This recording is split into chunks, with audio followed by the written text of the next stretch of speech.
welcome to Hollywood Crime Scene. This is Rachel Fisher. Hi, this is Desi Jedeikin. I hope that no one is listening to this episode first. Like, this is their first episode they're going to listen to of our show. Okay. Because I'm so loopy right now. But that could be good. Maybe. I don't know. I just got... We're going to find out. I just worked a 13-hour day, so I'm exhausted. Right. And I'm just always exhausted. And I ate a pizza to myself. We both just literally scarfed a pizza as if eating it faster made the calories not relevant. That was how, when I was eating, I was like, why am I eating this so fast? It's like, I don't even want to have this memory. Dude, it was so good, but we were both eating way too fast. It was really fast. And it was like one of the spiciest pizzas I've ever had in my life. My mouth was on fire. Which is a good thing. I love spicy. Yeah, it was really good. From Mozza. Yeah. Our best pizza place. It is the best. We're not going to talk a lot about ourselves because we don't do that on this show. One thing, we're not doing the recap. Obviously, the Versace show is over, so we don't have the recap starting up. This episode's going to be long, though, so I feel like that's a good thing. I do want to say that I did watch the premiere of the show Trust, which is also on FX, and it's about the John Paul Getty III, I think, kidnapping that happened in the 1970s. I only watched the first episode. I think it airs on Sunday nights, so we weren't able to recap it just based on when we do the podcast. But it was really good. And I watched... It's really campy, and like Donald Sutherland is it. I love him. So he's like one of my early childhood crushes. Of course he is. And he's so good in it. It's just really fun. It's kind of made me think like, I wish... Versace had this kind of tone, because this was a show where I was like, immediately from the first episode, I was like hooked. Like, it's really, really good. Right. Were you going to say something? I watched Wild Wild Country. Oh, yeah. That was the true crime thing you did this show week. I did this week, and it was fantastic. It's on Netflix, and that's all I'll say about that. Yeah. Check it out. Check it out. I just want to thank our patrons really quick. Okay. So we got some new Patreon contributors this week. Thank you guys very, very much. This week we had Nikki, we had Hannah, we had Jet, and that's it. Thanks, Thank you guys. That's so sweet. Yeah. So anyways, let's get right into it. Yeah, what are we even talking about this week? Once again, I was doing my little Desi research. What's happening? What's coming up? Or, seeing if I could tie something to what's coming out. And there was a story that I've actually always been interested in. And a movie is coming out, I think April 6th, called Chappaquiddick, which is a movie starring Ed Helms, Kate Mara, Zero Dark 30's Jason Clarke stars as Ted Kennedy, and the film is directed by John Curran. If you haven't figured out what the movie is about yet, it's about the Chappaquiddick incident, which not only led to the death of a young woman named Mary Jo Kopechne, but basically ruined the presidential aspirations of Ted Kennedy. Rachel, do you remember... I did not write this. Rachel, do you remember the days when people had political careers ruined when they committed crimes or did things like scream weird at a rally? I was going to mention Howard Dean because I feel like I remember... Yeah, not too long ago, people used to do insane things and their political careers would literally be ruined. That's not the case today. No, that is not the case. This incident is a little bit more than the scream, but I just thought that was an interesting thing to bring up. Anyways, according to Curran, the movie is based on verbatim testimony from Ted Kennedy and all of his written statements, which I will get to at this at the end of this. A lot of that comes from an inquest that happened a couple of weeks after the accident happened.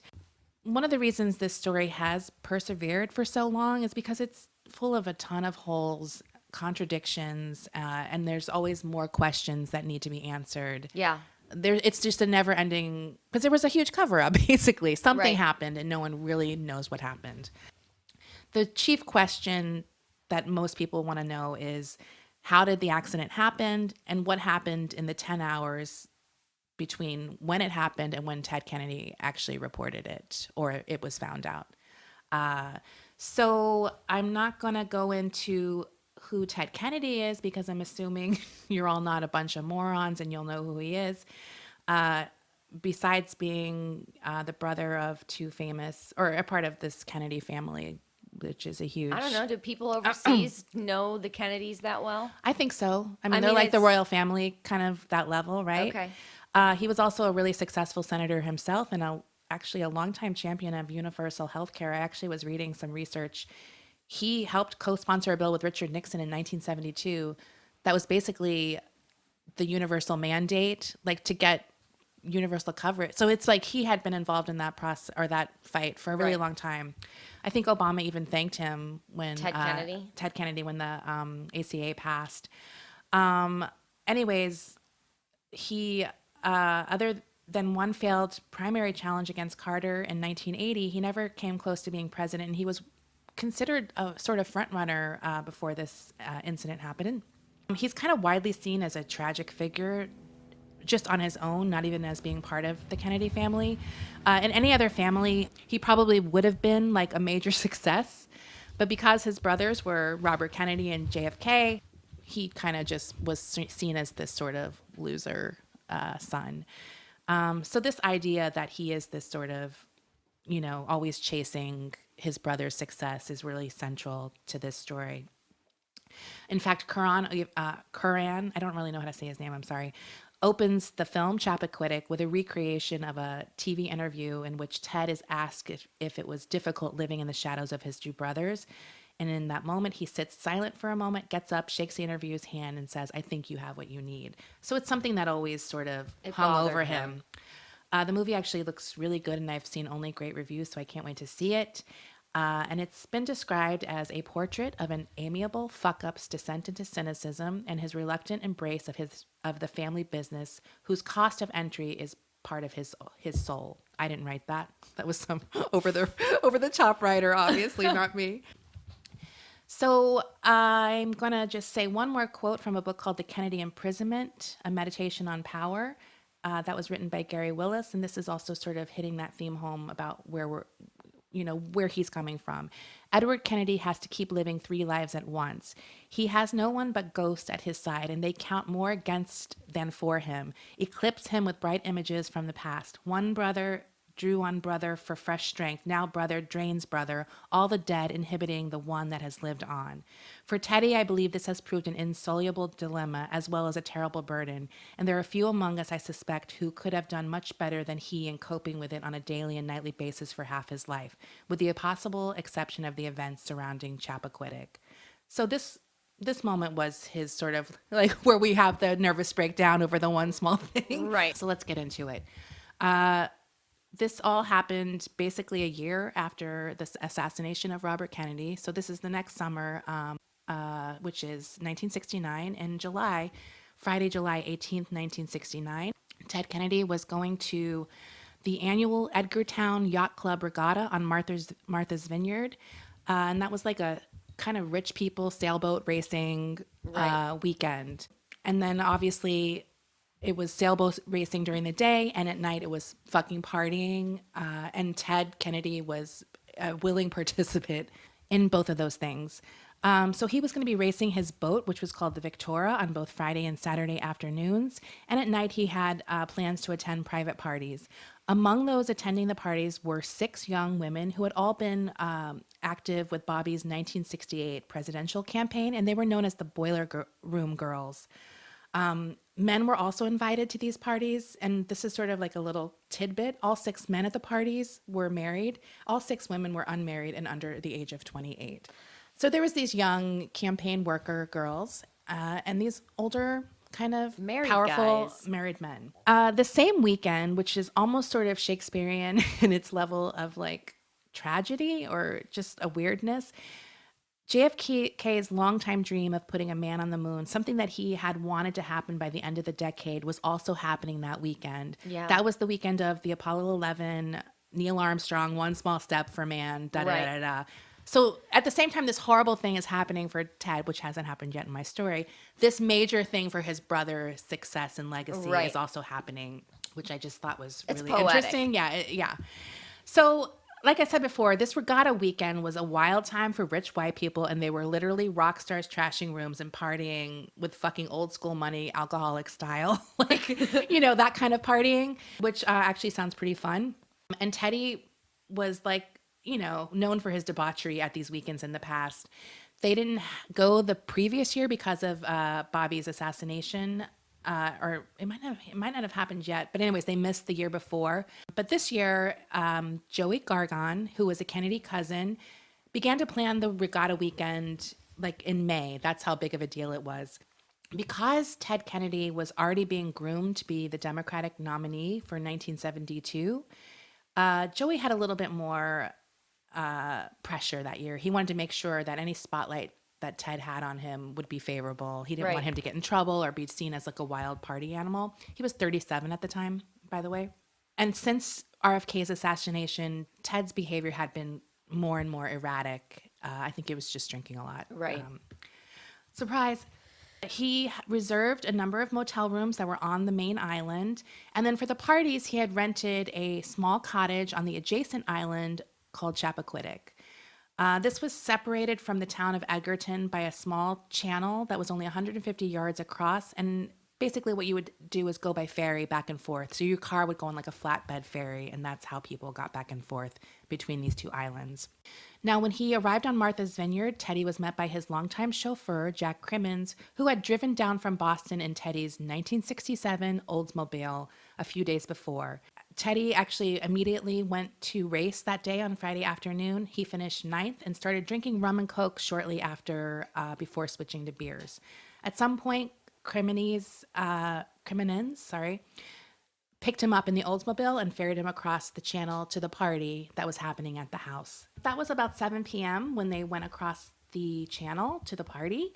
And the ferry operator who took them across was actually the last person not at the party to positively see Ted Kennedy until 2:25 a.m. the next morning, when the manager of the Shiretown Inn, where they had the hotel rooms, happened to be standing outside and saw Ted Kennedy coming down a staircase that led from the deck outside his second room floor. He was dressed in a suit, jacket, and slacks and seemed very distressed, according to the manager. He asked Teddy if he was okay and he needed help in any way. And then Teddy said that he had been awakened by noise coming from a party next door and couldn't find his watch. And he just seemed like out of sorts. Mm-hmm. The manager said it was 2:25 a.m. Ted said thank you and went back up to his stairs. The manager, after the fact, said he didn't look like a man who had come downstairs to complain about noise. He was dressed in a suit. It wasn't like he woke up out of bed. He wasn't sleeping. Yeah. So he it stood out to him. About 5 hours later, Ted returned to the lobby of the Shiretown and asked the desk clerk to reserve any copies of that day's Boston Globe and New York Times. He was freshly shaven and dressed in yachting clothes and appeared normal in every way. He asked for money to make a phone call at a payphone, and the clerk gave him a dime. I mean, that's how long ago this was. When he walked outside onto the porch, and the clerk kind of overheard him talking to somebody on the phone and saying that something very serious had happened, and that he needed the phone number of Steve Smith, who was a family lawyer for the Kennedys. He also ran into the guy who won the race the previous day and just was sort of chit-chatting with him about the race. The wife of this guy said that she saw Joey, who was Joey Gargan, the cousin, and he looked awful. His clothes were all wrinkled and his hair was sticking out, and he just looked like a mess. At some point, she said he was accompanied by a man that she did not recognize, and both men, her husband later told state police, appeared soaking wet. Shortly after 9:30 a.m., Ted stood outside the shack where the payphone was, and another man approached him. This time it was a stranger. He said, "Senator, do you know there's a girl found dead in your car?" Teddy simply stared at him and didn't respond. "Do you need a ride down to the bridge?" The man's name was actually named Betancourt. And Teddy said, "No, I don't need a ride." Betancourt was kind of puzzled by this because it's like, well, if someone was found dead in your car, why wouldn't you want to find out what was going on, right? So the police had just dispatched Betancourt from the bridge where they were waiting for the local medical examiner.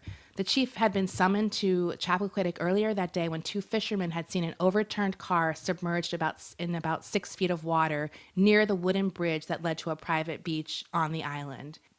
The chief came, and soon they found that there was a body inside the car. And that's when he summoned the medical examiner. He also noticed that the number on the license plate and traced the registration, and it was a shocking revelation that the car belonged to Senator Ted Kennedy. Wow. So at some point that morning, Ted actually did go to the Edgartown police station, and he said that he said nothing about an accident involving his car, but he asked the officer on duty if he could use the telephone. So Ted is like all over town making these phone calls, and he doesn't have a fucking dime to his name to make these phone calls. I was going to say, why is he asking for money? I think he said he couldn't find his wallet, or he didn't know where his wallet. I mean, it's all very suspect, right? So everyone knows who this guy is, right? So she comes into the office and she's like, "Of course, Mr. Kennedy, like right this way, like here, come into the chief's office and make your private phone calls, like all to yourself, like not knowing anything is going on, right?" So inside the chief's office, he was making phone calls, and she overheard sort of snippets of conversations, including things like, "Well, we'll have to notify her parents." And a few minutes later, in a different tone of voice, "I have some sad news to tell you." The police chief at the time is a man named Dominic Arena, and he was actually looking around for Ted Kennedy, happened to call the office, and the secretary was like, "Yeah, he's here in your office making phone calls." So he goes back to the office, the police chief, and he tells Kennedy, "I have some bad news. There's been another tragedy. Your car was in an accident over here, and there's a young lady dead." And Ted Kennedy said, "I know." Police chief asked several more questions, like, "Can you tell me, was there anyone else in the car?" No. "Can I talk to you? Can I see you?" Also, another interesting thing is when the police chief shows up, Ted sort of goes into this politician mode where he's like really like affable and shaking his hand like, "Hi, Jim. Like, I'm Ted Kennedy." Like this kind of like weird role reversal, which was out of sync with what the secretary initially said he was. Because he was frantic. Right. And it's also like, this guy's in charge. Like, I need to act like, and he's like this kind of using his celebrity, I think, in a way to kind of, charm everybody. Right.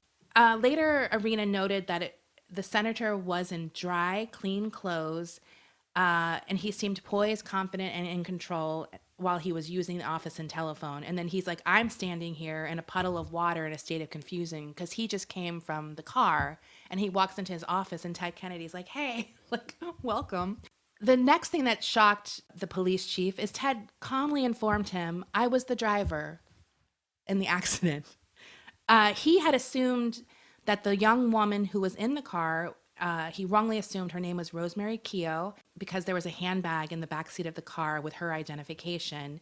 And because Ted had told them there were no other victims in the water, he wasn't sure, like, had anyone else had escaped, like, what was going on. The chief was stunned by this matter-of-fact statement that Ted had been driving the car, and he asked her about Rosemary Keogh. So let me get this straight.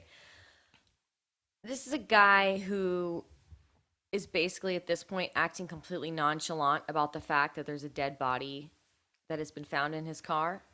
Right. And he knows it all and is sort of acting very calm and cool and collected, making phone calls while these people are investigating this thing that he knows is going on, because this is all a very small area. Yeah, I can imagine.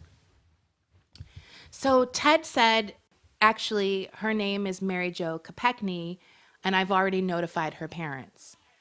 Arena at this point is still dripping, and he picks up like a pen and paper to get the victim's name, and he's like, "How do you spell that?" And Ted says, "I don't know. I only know how to pronounce it." From inside the office, there's a man named Paul Markham who was there that weekend, one of the 6 married guys. Mm-hmm. He's also a lawyer. He kind of interjected, "We can find out how to spell it later." Okay, so I'm going to give you like a little brief background on Mary Jo Kopechne, who was the victim in the car. She was actually born in Pennsylvania, the only child of Joseph and Gwen Kopechne. At some point, she kind of was initially a teacher, and she moved to Washington, D.C., where she became enamored with Robert Kennedy and started working on his senatorial staff for his election to the Senate in 1964. As I mentioned before, she was part of that Boiler Room girl group. Like, he had this just avid fan base of people, passionate people who wanted him to become president. She actually worked with him on numerous speeches, some of them that were kind of famous. She was devastated emotionally when he was assassinated on June 5th, 1968. Robert. Right. And so she's a big Kennedy stan. Yeah. And she kind of initially thought she was going to leave politics after that, but she got back in and worked for several more campaigns and politicians. So it would make sense that she would be at this party. Right. Well, this party was actually supposedly they were inviting these Robert Kennedy people, like it was like a reunion almost, like, hey, let's all. So she was on her way to being very successful as like whatever, a political consultant and a staff member. She was a devout Catholic, and I'm going to mention this because it comes up a bit later. She was described as not a big drinker and had no reputation for sexual activities with men. These are back in the days of slut shaming, my friends. So this will come up later. Ted is being handled with kid gloves at this point. The police chief does ask him if he would make a statement, and Ted says, "Can I make a written statement?" And the police chief agrees to him. He also agreed that he wouldn't release it until Ted's lawyer looked it over.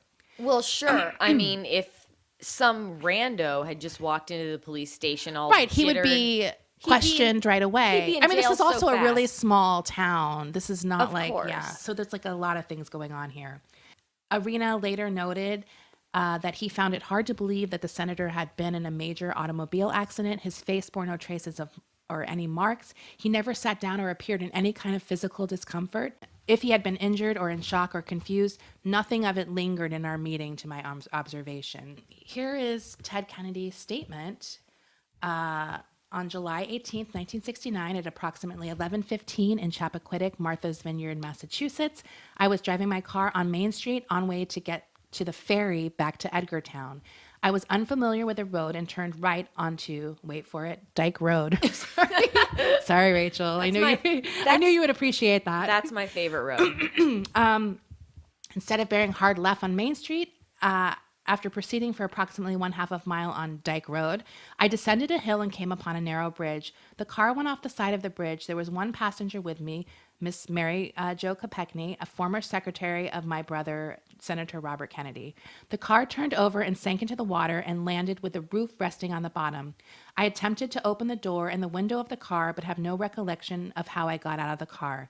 I came to the surface and then repeatedly dove down to the car in an attempt to see if the passenger was still in the car. I was unsuccessful in the attempt. I was exhausted and in a state of shock. I recall walking back to where my friends were eating.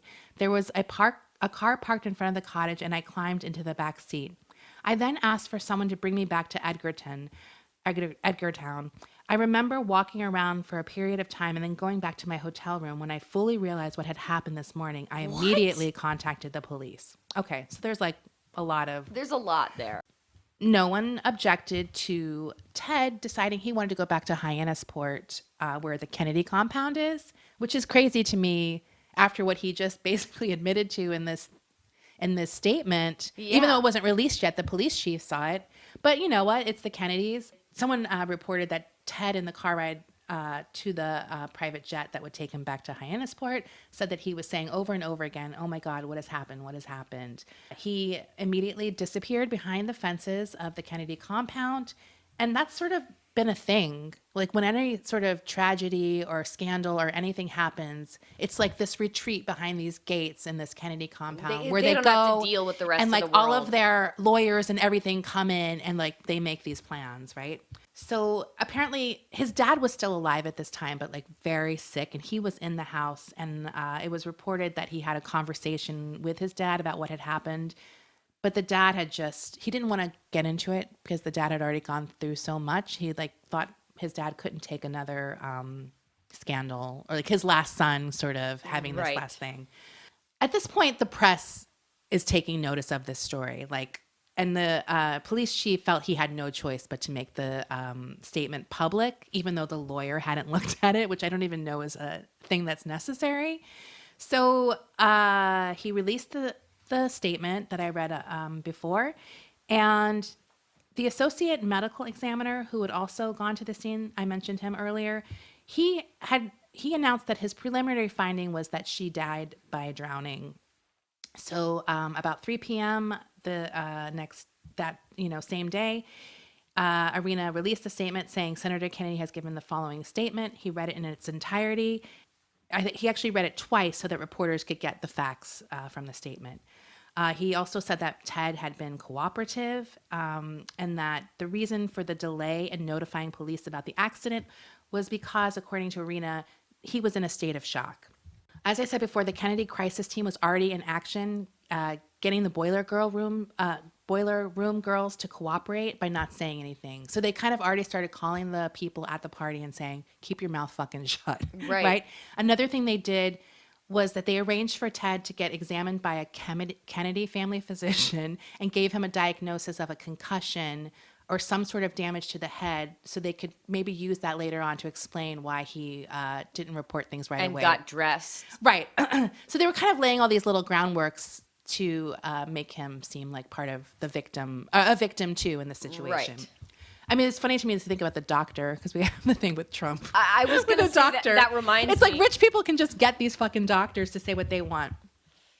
Now, in general, the early press coverage of this was not terrible. Some of the headlines were like, Senator wanders and days for hours. And they would just describe him as the only surviving brother in a family pursued by tragedy. So he really was the victim at first to the and press. Then they even had like another headline was, Ted was the first to call the victim's father, as if this was some kind of compassionate move on his part to make sure like the family knew. You know what I mean? Like it was just, so the press coverage was really great at first, or not bad. Like it was sympathetic to him. It was sympathetic to him. But the victim's parents were not having it initially. They were kind of unsatisfied with that phone call that he made to them. They said in several interviews that they didn't have any details about what had happened, that Ted had not given them a full report. He basically just said, your daughter is dead, and kind of left them hanging with no real information about what exactly had happened. The mom was interviewed, and she asked Ted if Mary Jo had been killed. Like, he didn't even start with that. Like, he like buried the lead. So she asked him, is she dead at some point? And he was like, yes. Like, how do you not lead with that information? Right? Like, and he basically said how sorry he was and hung up the phone in like a very abrupt phone call. He didn't even mention to them that he was the driver of the car when he called them. This was not publicly known, but privately, the chief was growing more mystified by the failure of Ted to contact him regarding further questions he might have. And the more he thought about it, Ted's original statement seemed sketch to him. So he was starting to get some doubts about what was happening and if Ted was kind of blowing him off, I guess. He was ghosting him. So, for instance, the initial statement made no mention of the party. It was even more embarrassing because he had to keep admitting to reporters that he didn't know what the fuck he was talking about. He didn't question this main witness to this crime. And everyone was basically in hiding at this point at Hyannisport.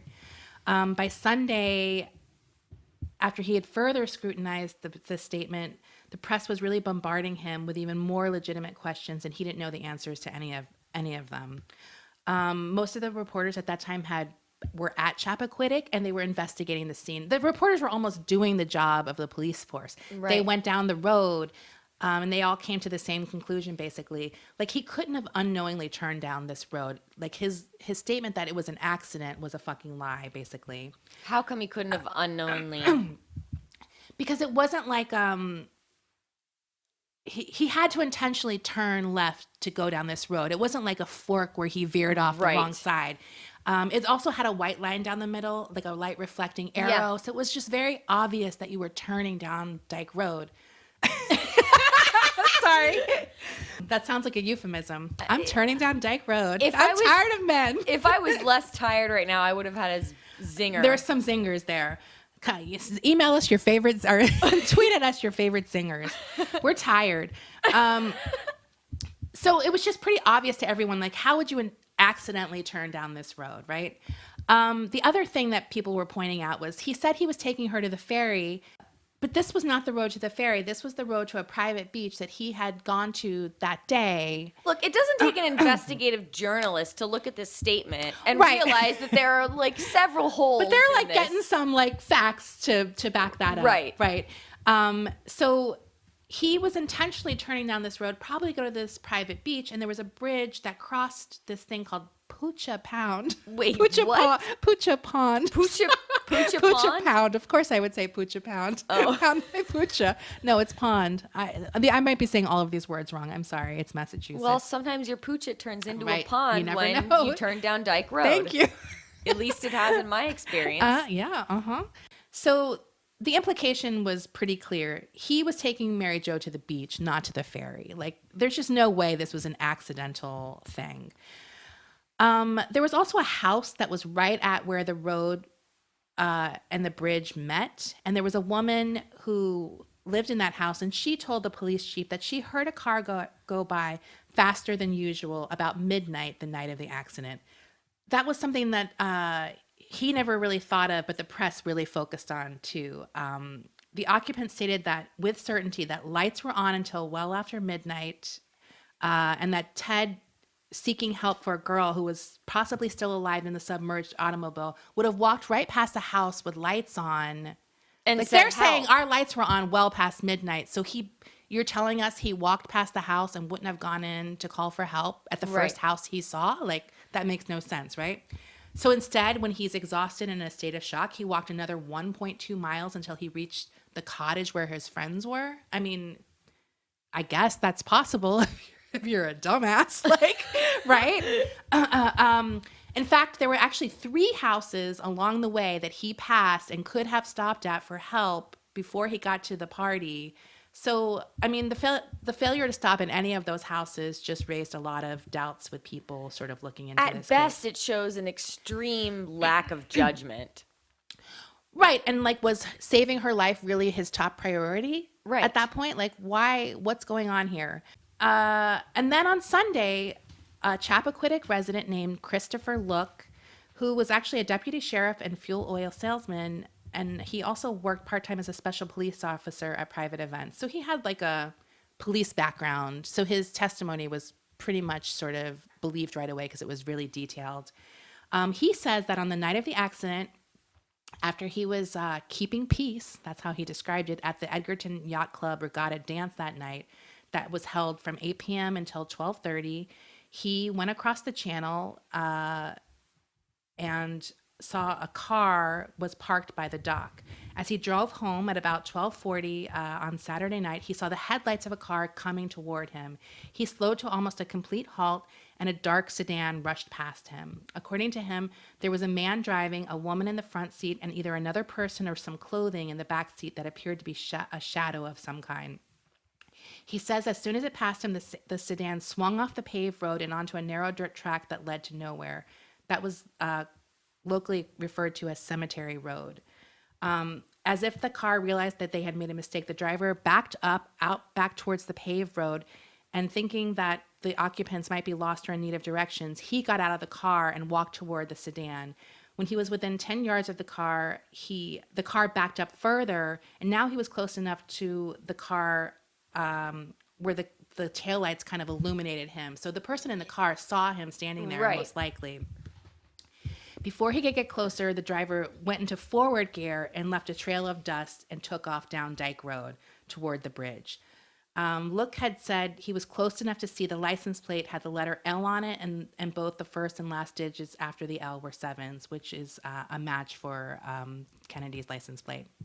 He got back into the car and drove home, but about 100 yards from the intersection, he came upon another curious scene. A man and 2 women were dancing down the middle of the road like a conga line.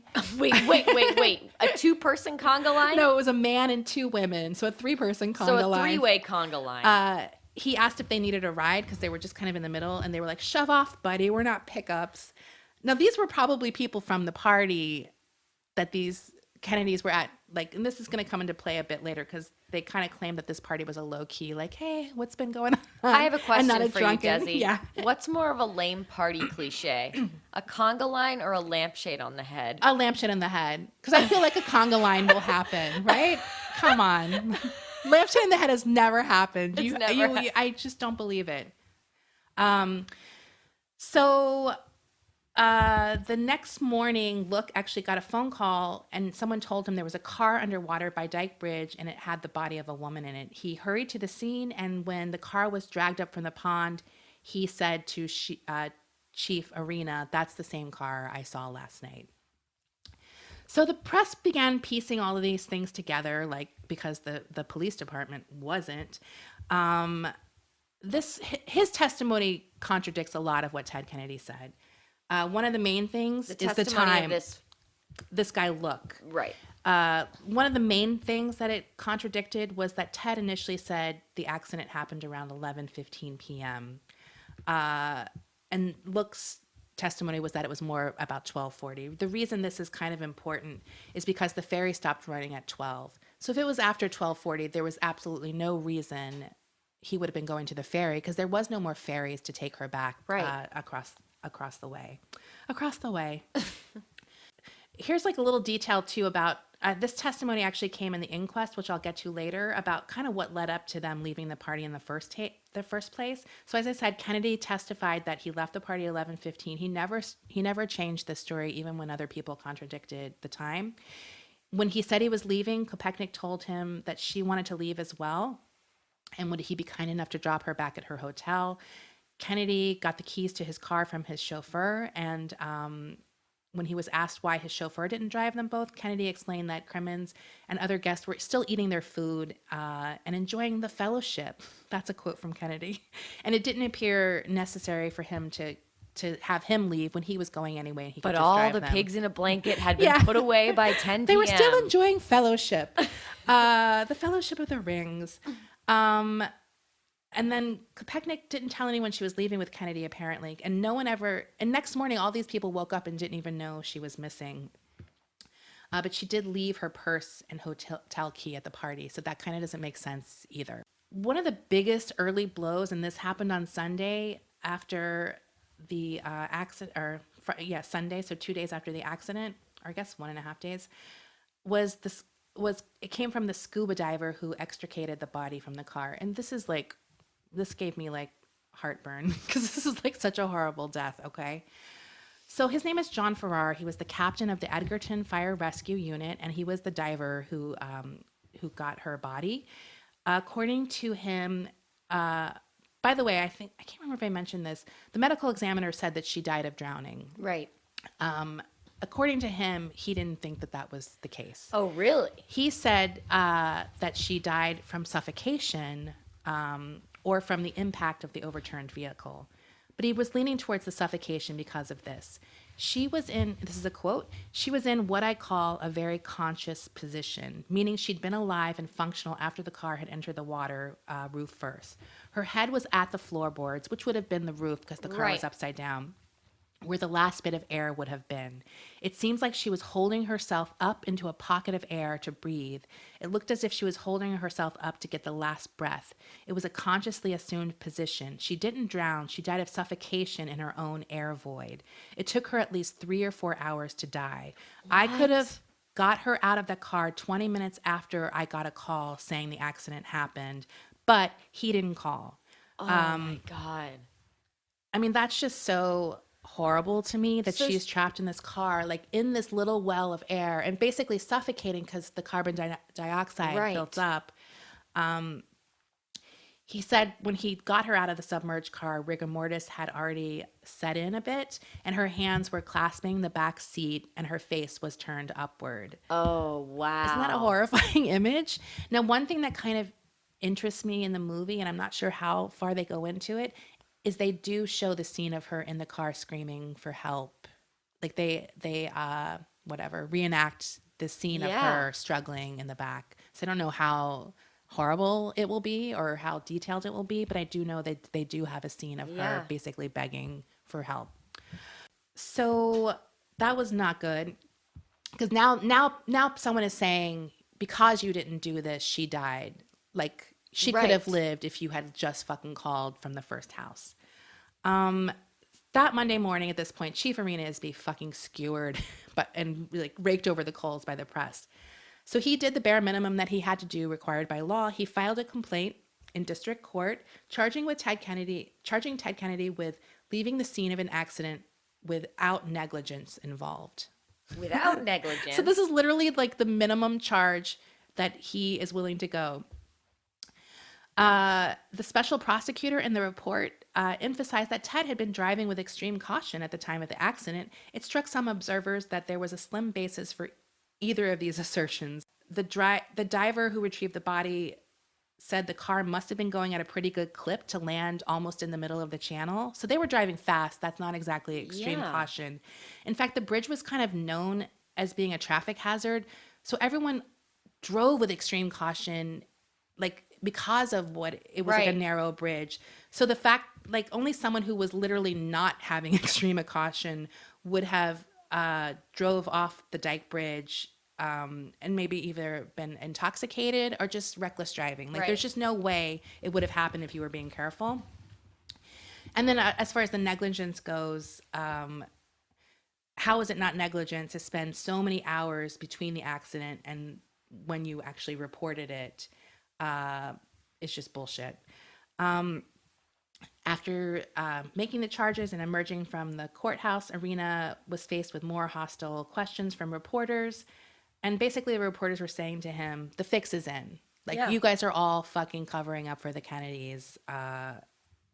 They also asked him about the possibility that alcohol had been a factor, and Irina said, I did not ask that question of the senator, and I'm not pursuing that line of questioning. Why would you not ask that question? I mean, it seems like a pretty basic question. Now,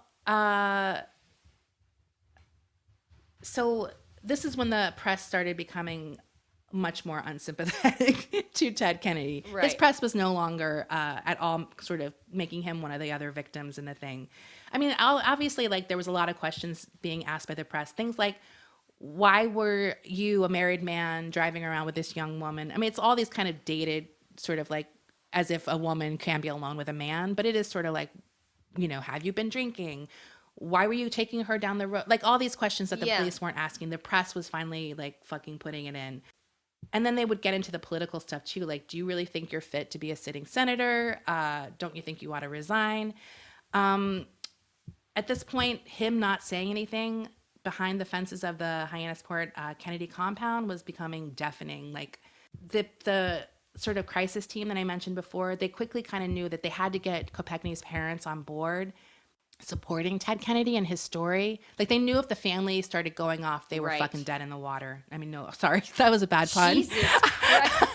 I really didn't mean to do that. That honestly was the worst pun. I never would say that. I don't even know why. I don't even never say that thing. Sorry. So they actually had, Ted had the bad phone call before. So they had his wife, Joan, call, and they had Ethel Kennedy, the widow of Bobby Kennedy, call them as well, which is kind of like a low blow move, in my opinion, like to get the sympathy call from them. To give like a character. Yeah. And then Ted actually did call a second time and tried to have a conversation with them. And like the mom seems to buy it more, but the dad is definitely like, he's, you know, I could see he was trying to tell us more, and he was sobbing during the phone call because he was so broken up he couldn't talk. Like, come on. I would love to tell you all the details, but I'm sobbing. And then Tuesday, after the incident, Ted went to her funeral. And here's like the hilarious Brady Bunch moment. He showed up in a neck brace to the funeral. Oh, come on. Like there had been nothing. No one had said he had suffered a neck injury. Like I love how he goes from pretending nothing had happened and now he has like a concussion and a neck brace. So he goes to the funeral, which honestly seems like kind of like a dick move because then all the press came. It's all about him. It just turned the funeral into kind of a circus. The topper to all of the narcissism is as he was flying back to his compound, a reporter from NBC named Liz Trotta asked him a question. She said, there has been some question as to what effect this will have on your political career. And that stopped him cold. He turned around and said to her, I have just come from the funeral of a very lovely girl, and this is not an appropriate time. I'm not going to have any other comments to make. Look, to be fair, that is a good question. And here's my opinion. I just love his indignant, like. I know, but here's my opinion on that. I don't care what your politics are. If this guy is exercising bad judgment, left and right, even if he is completely innocent. The fact that you walk by 3 different houses with their lights on, that is beyond me. I cannot get over that fact right now. Well, okay. So now he's still not really saying anything. So this is where people start kind of speculating all of these crazy things, including the fact that they were having a sexual relationship and they were driving down to the beach to have sex. Now, her family, like I said before, were devout Catholics. And I mean, God bless them. I have no qualms with them. But they definitely had a bit of like, Our daughter didn't drink. She would never engage in sexual intercourse before marriage. So I don't know her story, and I quite frankly don't care if she fucked every guy in Washington. It doesn't matter to me. But there was like a little bit of discrepancy in the family's opinion of her and other people who were like not calling her a slut or anything like that, but saying like, yeah, she had a relationship with a guy before that just recently ended. Da da da da. Like, so I mean, come on. But like as I said, people were asking questions because there was no autopsy, and they didn't really know if the autopsy would prove that sex had happened. Like, I mean, it's all this kind of stuff to kind of mollify the reporters. There wasn't it was just the medical examiner. The medical examiner said it was an open and shut case, cause of death, drowning. Unbelievable. Yeah. And that was someone who was And from people the town. And were skeptical of that too. He didn't really have a lot of experience. He had only diagnosed one drowning or something in his life, or very few. But the police wanted to give something to the reporters, so they released the results of Mary Jo Kopechne's blood alcohol level at the time of her death, which is weird because they didn't do it for Ted Kennedy. No. Right? And as I said before, some of the girls had said that this was just a mild party with a little bit of alcohol consumption, and that Mary Jo was a virtual teetotaler, but her blood alcohol was 0.09%.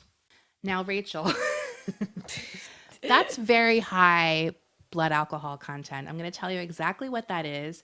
It means that a person weighing 110 pounds had an alcohol take of about 3.75 to 5 ounces of 80 to 90 proof liquor, which is about 5 drinks within 1 hour prior to her death. That's a lot of drinks. Yeah. That immediately, it didn't really mollify them as far as the sex stuff goes. It actually made them think, oh yeah, they were drunk and going to fuck on the beach.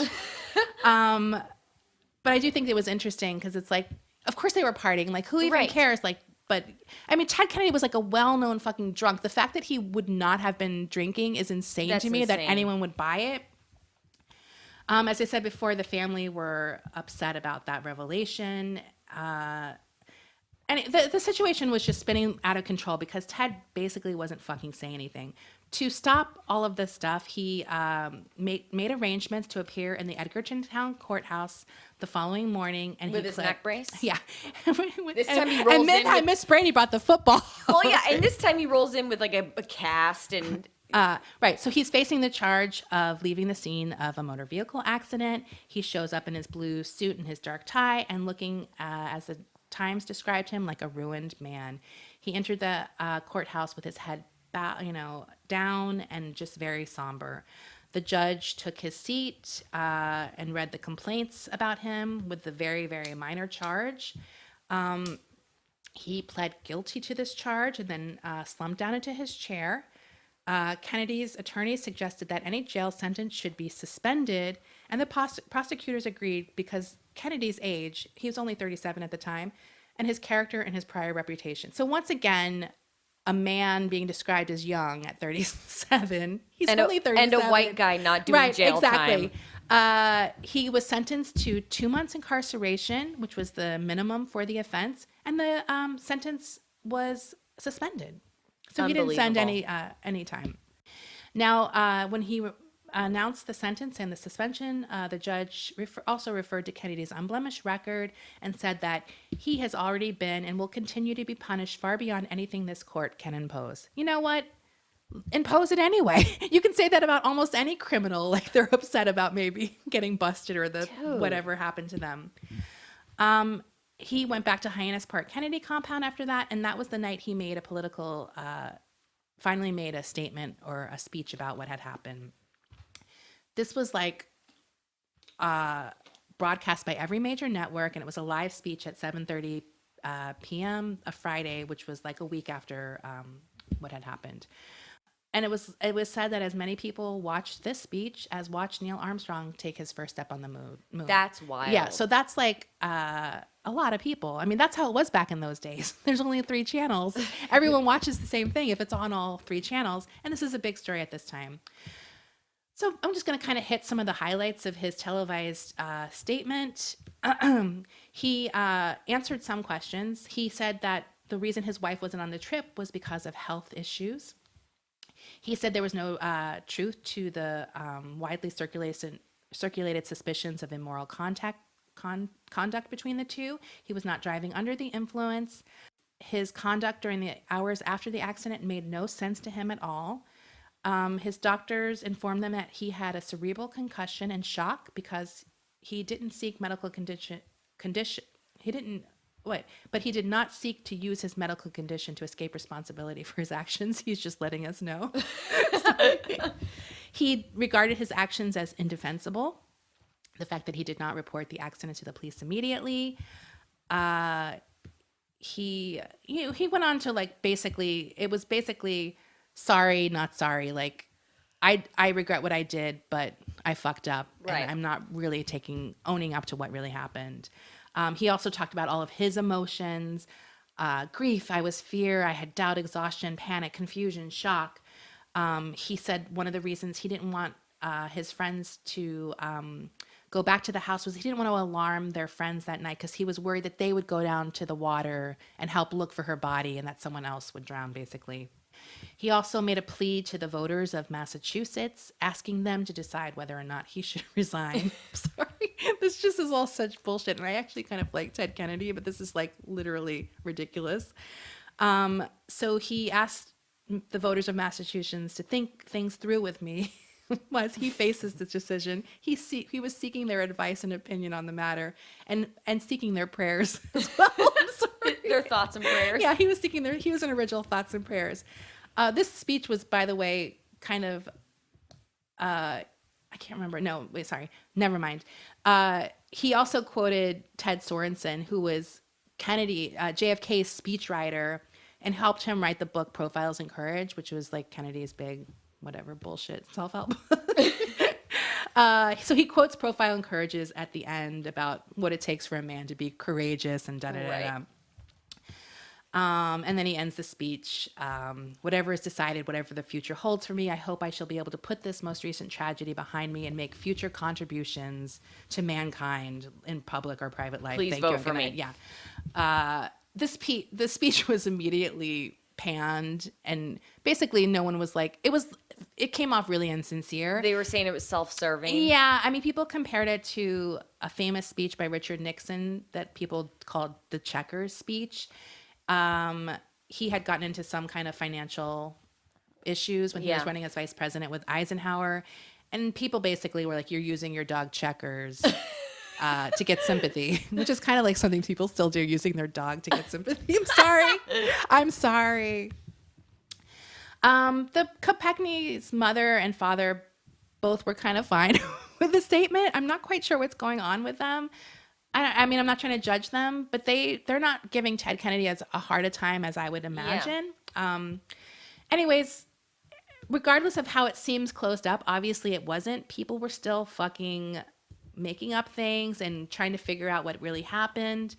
A columnist named Jack Anderson had all of these sort of, he wrote about Chappaquiddick a lot, and some of his things were that Ted had tried to persuade Joey Gargan, his cousin, to say that he had been driving the car, and that was one of the things that was taking up all this time where he didn't report it. He said that Ted had done a ton of drinking that night and invited Mary Jo for a midnight swim, and that was why they were going to the beach. I mean, obviously they deny all of this kind of stuff. The Manchester Union leader wrote about the hours that happened, what happened in between those hours. They had figured out somehow that he had made 17 long distance phone calls that were all charged to his credit card.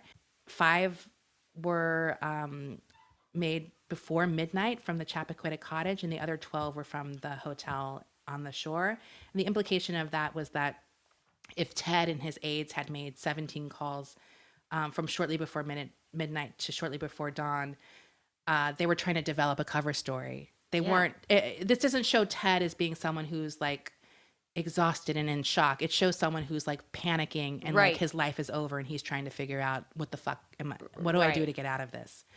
As I said before, there was an inquest into Kopechne's death that happened in January of 1970, so about 6 months after. And that's where we got a lot of Kennedy's testimony finally on the incident. he said that he did call for her several times from the shore. He tried to swim down and reach her 7 or 8 times. He rested on the bank for about 15 minutes, according to him, which I don't know why you would say that, before he walked back to the cottage. He said he finally did walk back to the cottage to get his friends Gargan and Markham, and they all went back and dived multiple times into the water to try to rescue Kopechne, which I don't think any of this is true. Like, there's no evidence that any of this happened. And I mentioned before how he said like he didn't want to tell the other people because he wanted to keep them separate from everything. Right. I'm sure it was all in their best interest. Gargan and Markham testified that they assumed Kennedy was going to inform the authorities when he got back to the hotel, but he did not, obviously. So I feel like they kind of started separating themselves from his story a bit at this point. And then I think I've gone through everything what he did. He saw the manager when he came in at 2:55 a.m. and then the manager saw him again 7:30 a.m. All of that stuff I kind of mentioned up top. The judge did find probable cause that Kennedy might have committed a crime, and he could have issued a warrant for his arrest, but he didn't. Yeah. Dennis, Dinis, he was the district attorney at the time. He also decided not to prosecute Kennedy for manslaughter. So even though they kind of found probable cause, no one decided to prosecute it. Now, Kopechne's family did never filed a civil suit against Kennedy. They did receive a payment of $90,000, which was a combination of $50,000 from him and then some from his insurance company. They said that they never did that because they didn't want people to think that they were taking blood money. Another side effect of this incident is that his wife, Joan, at the time was pregnant, and it did stress her out so much that she suffered a third miscarriage during this period, and she never conceived again. She said, after that, I just thought we'd tried hard enough. So I think she had 3 miscarriages in a row, and it was just like, that's it. A Republican at the time said, it's hard now to see Teddy Kennedy anyway, but as a coward. He destroyed the Kennedy myth. Another Senate colleague said, I think we have finally come to the end of Camelot. He'll never be the same again. He'll go through life haunted by the ghost of that girl. And as the person, I think I took this quote from, I think it was a Vanity Fair article, they claimed that she now joined all the other ghosts that haunted him, which I think is kind of poetic. Now, as I said before, there's a lot of conspiracies about this thing. Some of the bigger conspiracies are that Mary Jo was actually the one who was driving. And I don't really know why that would... I don't think these necessarily benefit Kennedy, these conspiracies. But some people were saying, like, that she was shorter and that's why she missed driving on the bridge. That's why she accidentally veered off, because I think she was only like 5'2". So I don't really know. There was 2 major conspiracy people who thought that. The other conspiracies are, of course, that the CIA did it.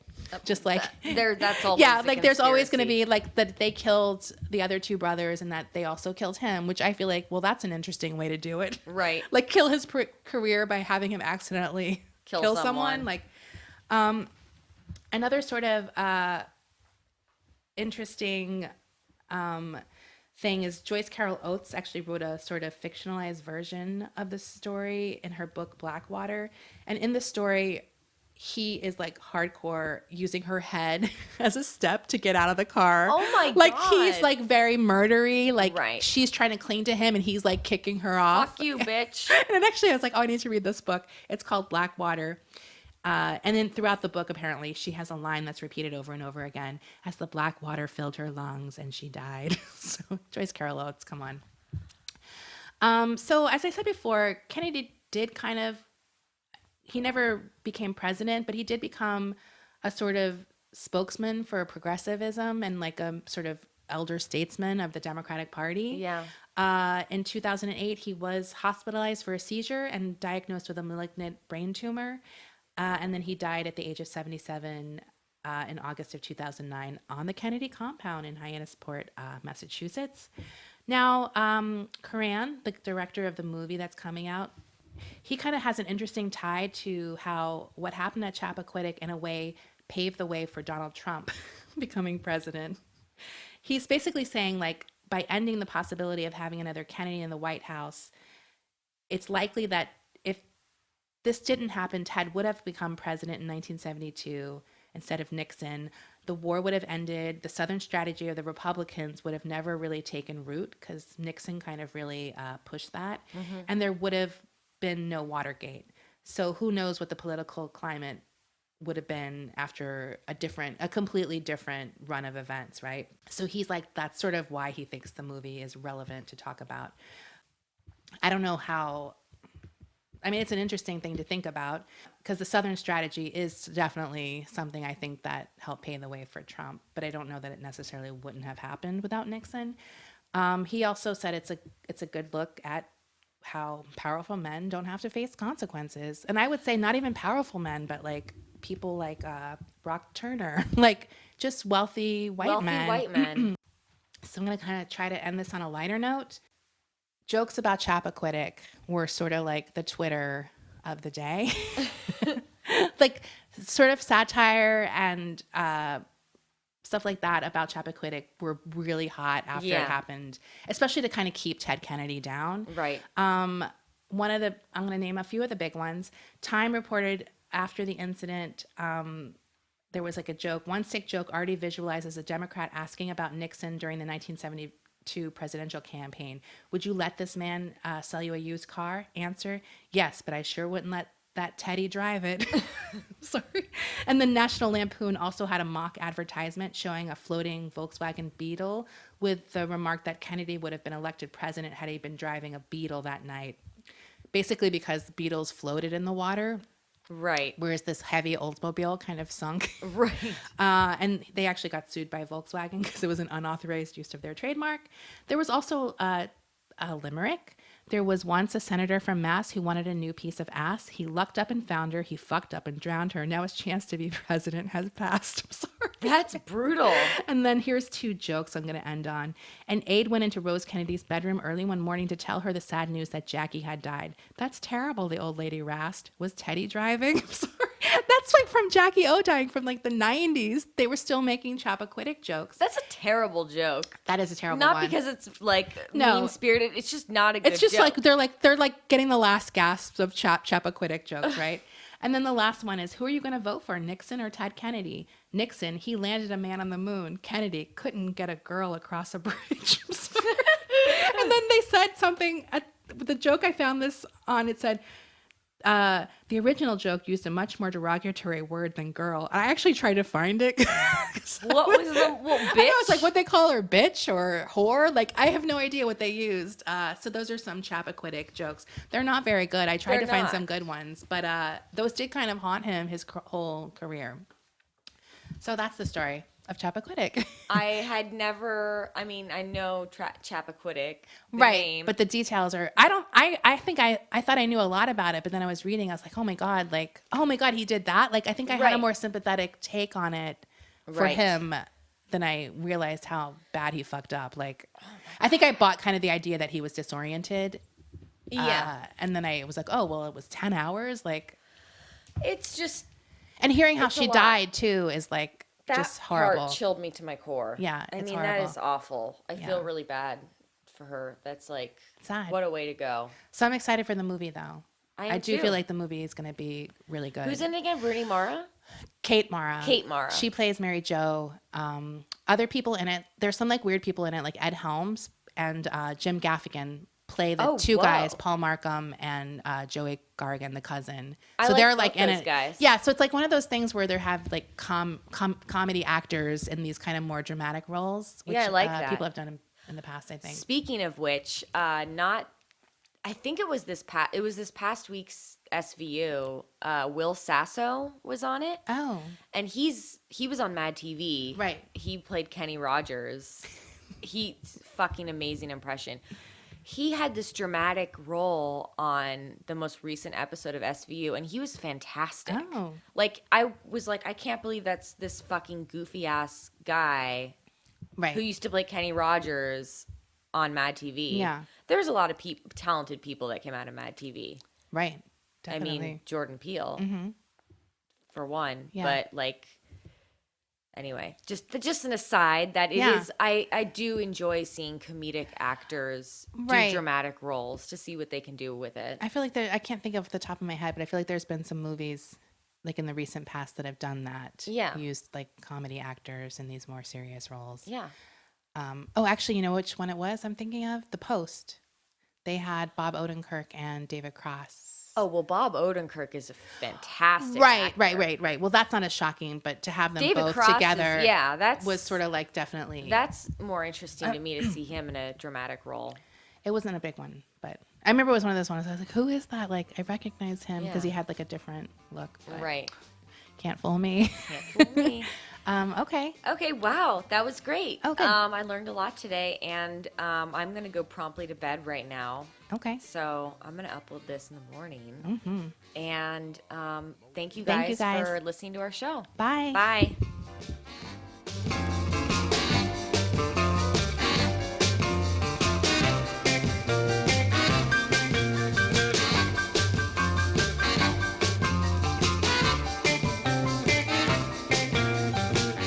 I don't want no meat, just more taters.